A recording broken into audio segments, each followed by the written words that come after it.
Hey friend, welcome to reasoning expert. I'm Rahul. तो आज का जो वीडियो रहेगा वो सेम टॉपिक पे है, एसएससी का रीजनिंग में डेटा सफिशिएंसी का। ठीक है, तो ये मैंने ऑप्शंस लिखे हुए हैं। ठीक है, पहले मैंने ऑप्शंस लिख दिए हैं ताकि क्या हो, देखो, क्योंकि आगे क्वेश्चन सॉल्व करना होता है तो वहाँ जगह नहीं रहती है। ठीक है, स्पेस नहीं रहता है, तो मैंने पहले ही यहाँ ऑप्शन लिख दिए। तो देखो ऑप्शन चेक करो क्या लिखा है।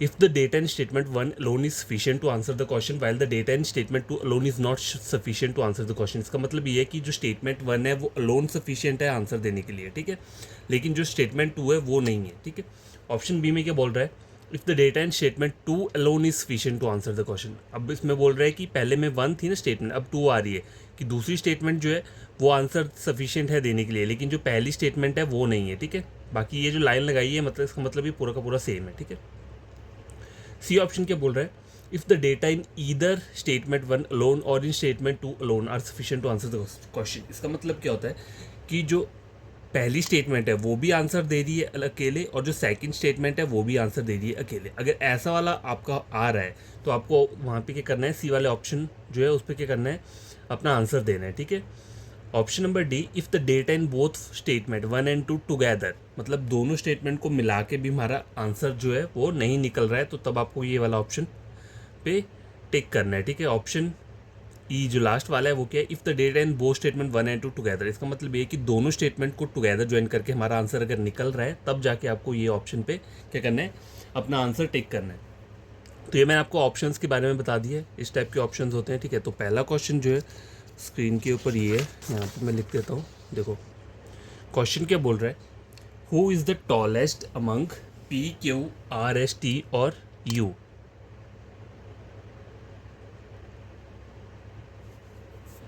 नंबर 1 क्या बोल रहा है, पहली स्टेटमेंट ये है, U is taller than both P and T. तो आप क्या कर सकते हो, कैसे ड्रॉ कर सकते हो, यू इज़ टॉलर देन, मतलब एरो जो मैंने टॉलर के लिए बनाया है, U is taller than both P और U is taller than T. मतलब दोनों से है ना, देखो पी से भी बड़ा है यू और टी से भी, यहाँ बोला हुआ है Q is not the shortest. ठीक है, शॉर्टेस्ट का मतलब है कि क्यू जो है सबसे लास्ट में नहीं आएगा।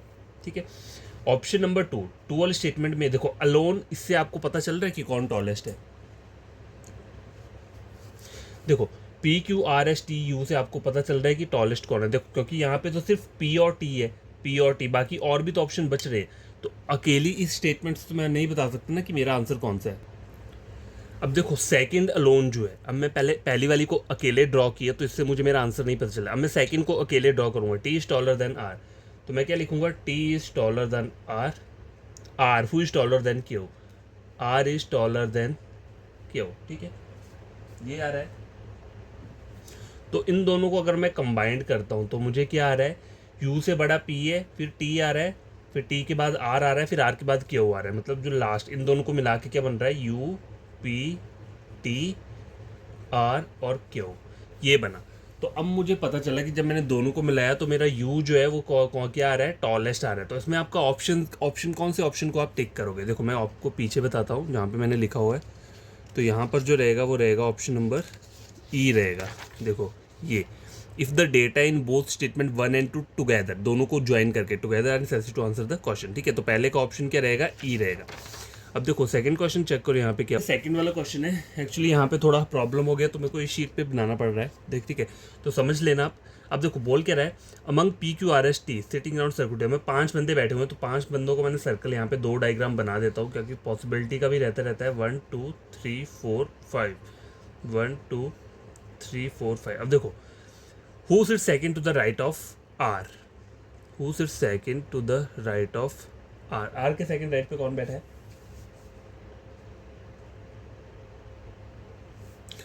तो पहले मुझे पहली स्टेटमेंट अकेले ड्रॉ करनी पड़ेगी, both S and R are immediate neighbour of Q. अगर मैं क्यू को यहाँ लेता हूँ तो एस और आर को यहाँ लेना पड़ेगा इस वाले डायग्राम में।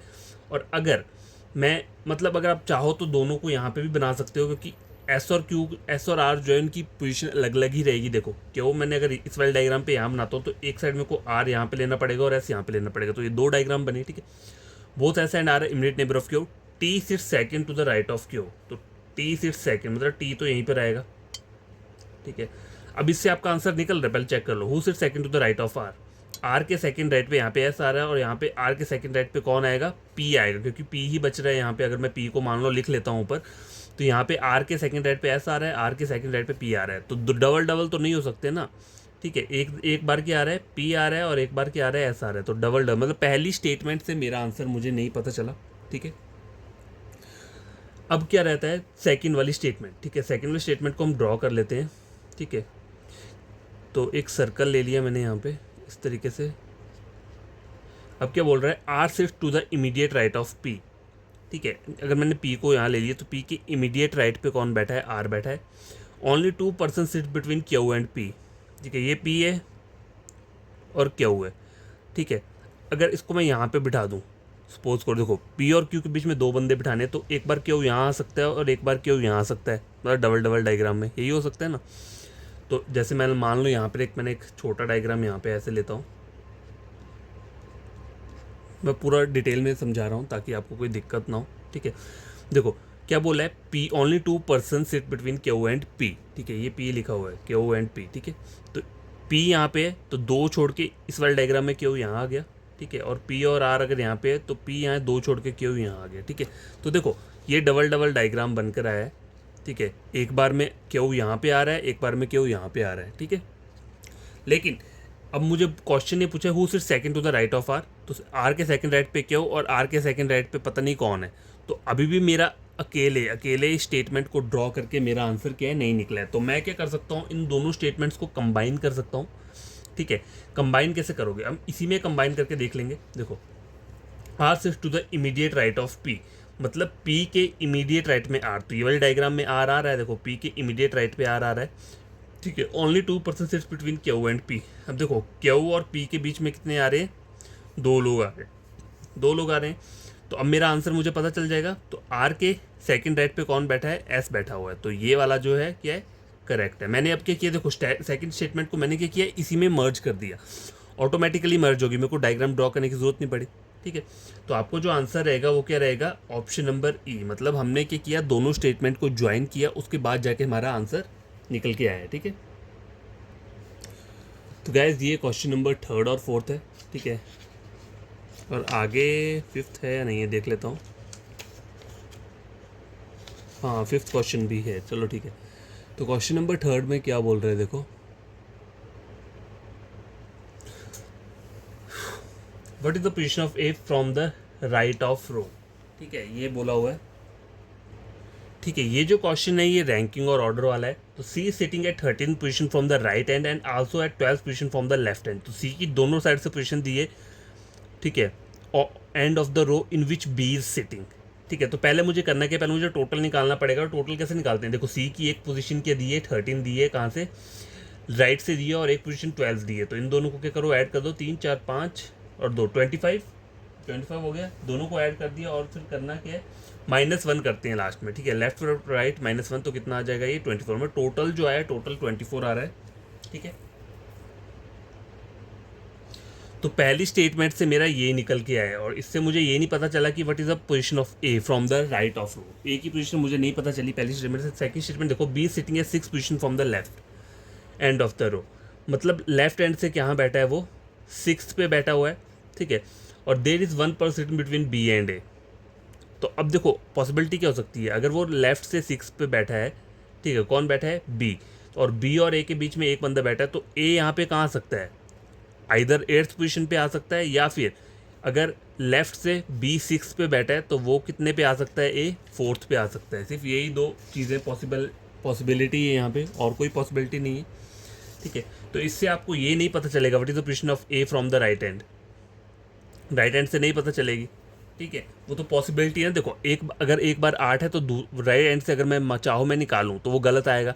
अगर मैं एक बार 4 मानता हूँ, फिर अगर राइट साइड से इसकी पोजीशन निकालूँ तो फिर से क्या हो जाएगा, वो गलत माना जाएगा। ठीक है, अगर कंबाइन भी करूँगा तब भी नहीं आंसर निकलेगा, तब भी डबल डबल आंसर निकलेंगे, तो डबल डबल नहीं चाहिए। तो इसमें मेरा करेक्ट आंसर क्या रहेगा, डी रहेगा।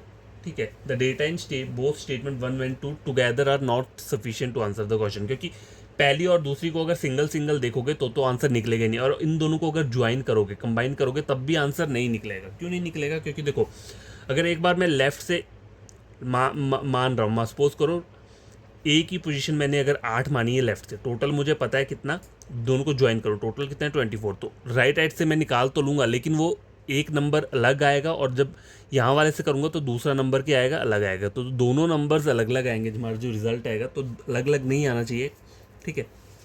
तो इसलिए हमें ऑप्शन नंबर डी की तरफ जाना पड़ेगा।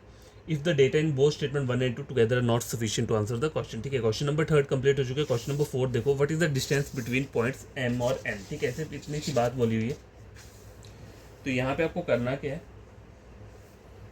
पहले क्या बोला हुआ है, point M is 8 kilometre to the west of point P.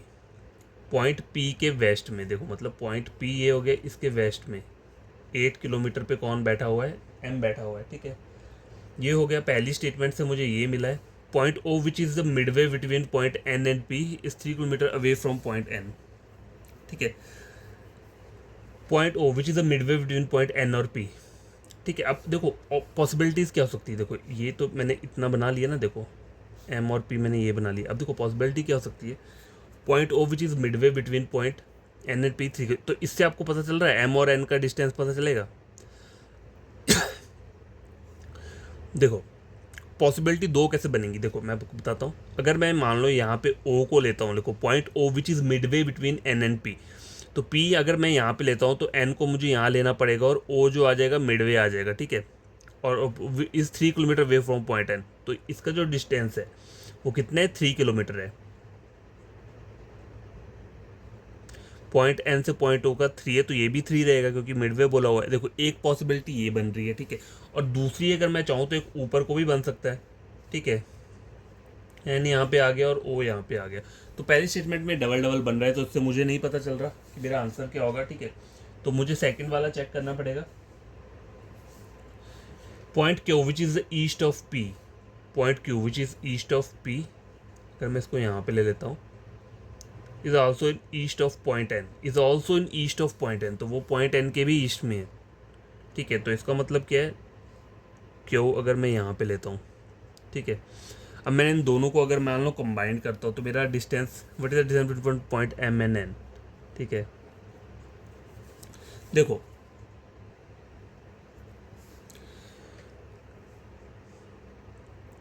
अब देखो ये तो मैंने आपको पॉसिबल डायग्राम बताया, लेकिन इससे भी मेरा मुझे पता नहीं चल रहा कि एम और एन के बीच में डिस्टेंस कितना है। आप बोलोगे कि एम और एन के बीच में 8 9 स्क्वायर बार 14 आ रहा है, लेकिन एक पॉसिबिलिटी और क्या हो सकती है, मैंने इन दोनों को कंबाइन किया। देखो पॉइंट एम, पहले अगर मैं ये बना दूँ, देखो एम पी कितना है, 8 है, ठीक है।